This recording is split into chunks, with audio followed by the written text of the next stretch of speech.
Well,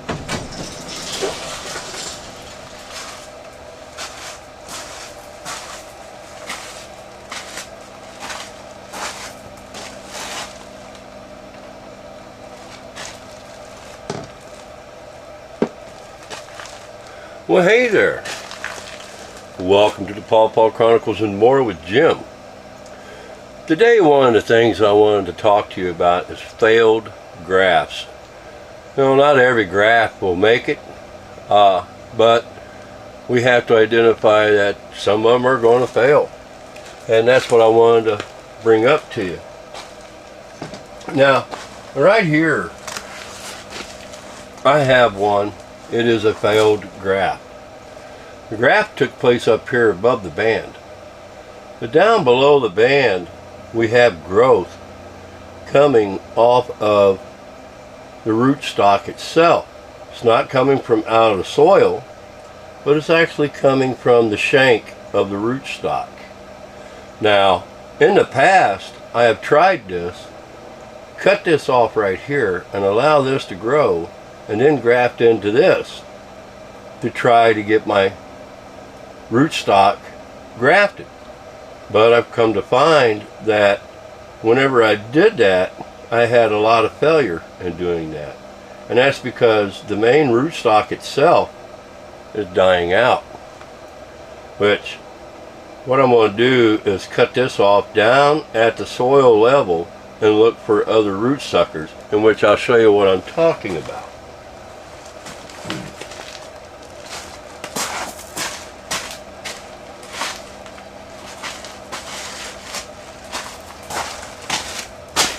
Now right here we have another one. It was a failed graft. It started pushing pretty good, and all of a sudden it died out.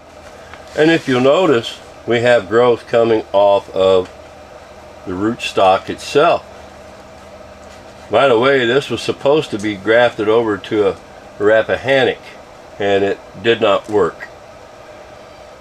I had a number of failed grafts this year. Now, one of the things that I've come to find in the field or out here in the yard, I had one tree that I had decided to discard because it had been invaded by something getting inside of it. And I decided, well, let's get rid of this tree, let's burn it up, and keep anything from possibly transferring over to my other trees.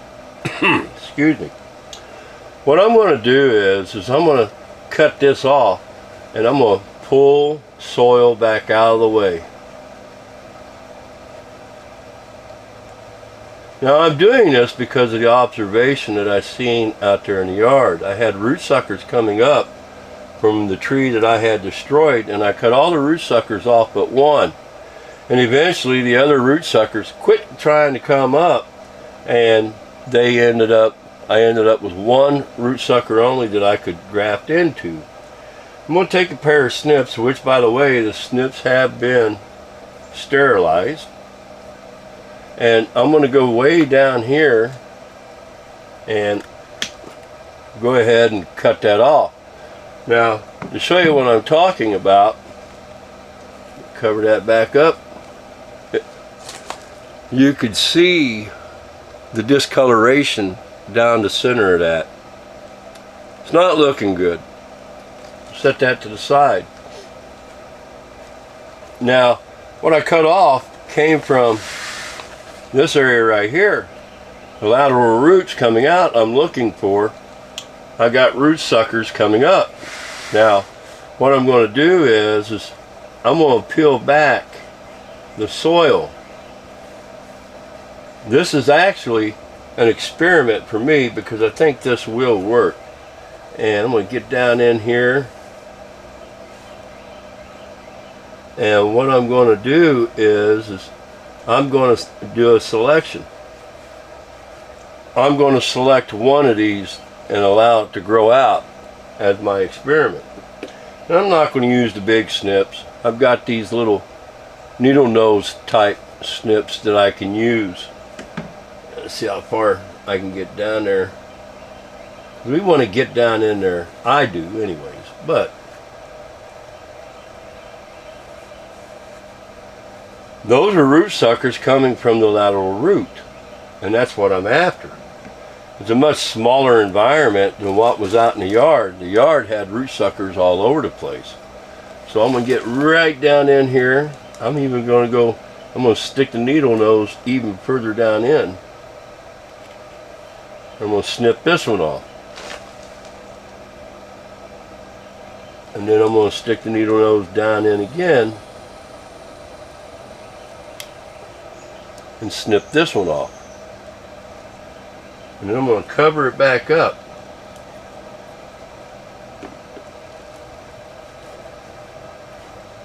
And leave it alone. We're going to allow this to grow. It's going to be growing off of the root system that's already down inside this bag, which there's a lot of dirt mass in here. And that's a lateral root sucker coming up. It's coming from the lateral root out away from the base of that tree. We're going to allow this to grow. We're going to see how much growth it's willing to give, and then we're going to go from there. I'll probably put some amenities down inside the soil to help it along the way, but we'll see what happens. But it appears that it wants to continue to live. Amazing little thing when it comes to pawpaws.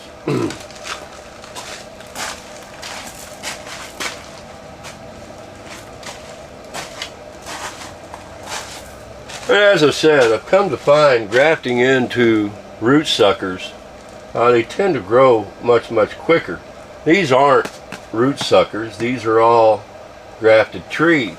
Now on this tree right here, what I'm going to do is, and this was supposed to be an Adams Wowee, a cultivar from Red Fern Farm.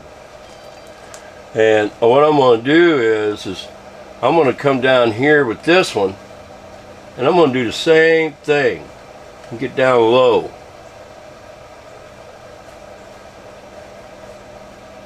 And I'm going to cut it off. Whoops, wrong snip.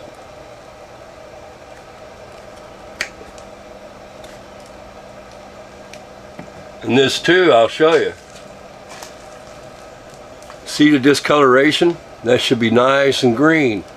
That, my friends, is no good to graft into. And we know it's right down the middle of this pot. And what I'm going to do is I'm going to pull this back over. And then this other one, I'm just going to barely snip it. Matter of fact, I think I'll utilize the leftover scion. Turn it upside down, and where that shank was, I'll stick this in there. That gives me the indication of where the center of that shank was. It was right about in here. And we're going to look around the perimeter as time goes on to see if it's willing to put up any root suckers. I'm willing to bet it will. These bags will cause pawpaws to put out root suckers, but I've come to find when you plant them out and you begin to keep the root suckers cut, that they'll get to a point where they'll quit coming up and all the energy will go to the one root sucker. That's just something that I wanted to share with you that I've noticed in the field, and I had decided I'm going to give it a try with these larger root sucker bags. These pots I'm not going to do that with, because you don't have the space in there to do that with, in which I have quite a few of them in pots, at the regular black pots that is, that did not take. But anyways, my name's Jim. If you like what you see, subscribe. Don't forget to click on that bell for any notifications. Any comments or questions that you may have, I welcome. Y'all have a God bless day.